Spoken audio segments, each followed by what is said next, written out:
Ons lees die hoofstuk woorde uit die alfabet van oorvloed met die vriendelike vergunning van Lisette Marie. Lisette sê in Agnes de Lestrade se bekoorlike kinderboek Die land van die groot woordfabriek word die belangrikheid van woorde subtiel aan die kinderleser oorgedra. Sien, in hierdie land is woorde skaars. Jy moet hulle koop en insluk om hulle te kan uitspreek.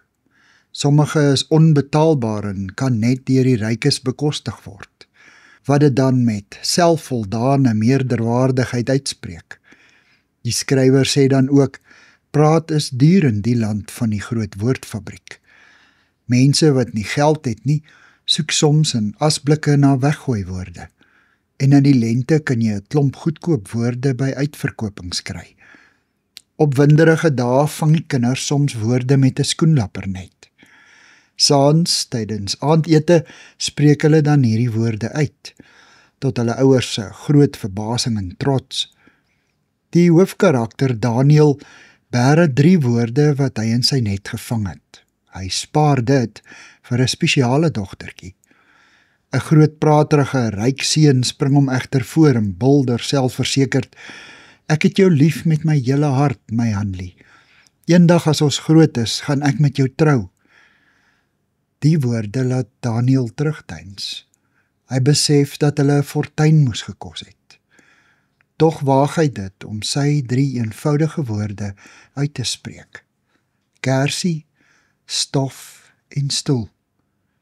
Die woorde vlieg so skitterende skoenlappers na Hanlie, skryf de Lestrade. En die wonderwerk gebeur. Hanlie buig oor na Daniel en gee hom 'n soentjie op die wang.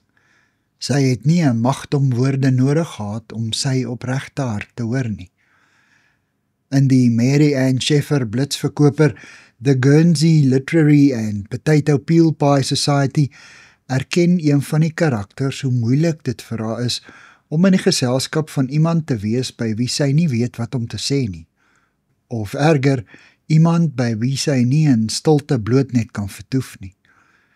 Die Duitse teoloog Dietrich Bonhoeffer herinner ons daaraan dat die kragtigste woorde meestal in stilte gebore word en vanuit stilte gespreek word. In stilte weeg en heroorweeg 'n mens jou woorde en gedagtes. Kritiek se skerp randjies word ronder, die kras uitsprake sagter. Uit rustige, diep nadenke groei dikwels groter begrip vir ander, veral wanneer jy jou woorde aan God se liefdesopdrag in die Bybel meet. Jesus is vir ons die beste voorbeeld hiervan. Telkens, voordat hy groot skares toegespreek en geleer het, het hy eers in sy Vader se teenwoordigheid stil geword. Sy krag en wysheid het van God gekom. Die woorde en dade het van God se liefde getuig, nie van haat en oordeel en verdoemenis nie.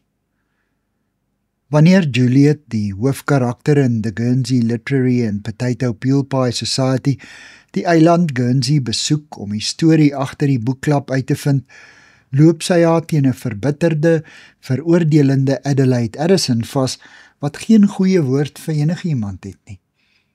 Adelaide haal rymskoots uit die Bybel aan om haar argumente te staaf.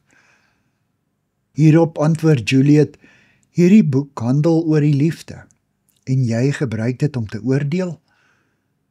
Net voor Jesus se kruisiging praat hy met sy disippels. Sy afskeidsboodskap in Johannes 15 vers 12 tot 14 is 'n samevatting van alles wat hy hulle geleer het. Dit is my opdrag. Julle moet mekaar lief hê soos ek julle lief het. Niemand het groter liefde as dit nie, dat hy sy lewe vir sy vriende aflê. Julle is my vriende, as julle doen wat ek julle beveel. Deur al die duisende Bybelwoorde kom daar een kernboodskap weer en weer na vore. God het ons lief. Sy hartsbegeerte is dat ons hom ook sal lief hê. Ons moet ons liefde vir hom wys deur mekaar lief te hê. En dit is dit. Dankie vir die saamkuier. Ek deel Lisette se kontak en webblad besonderhede in die inligtingsparagraaf van hierdie voorlesing. Daar is ook skakels na voorlesings van Lizet se ander publikasies wat op hierdie platform beskikbaar is.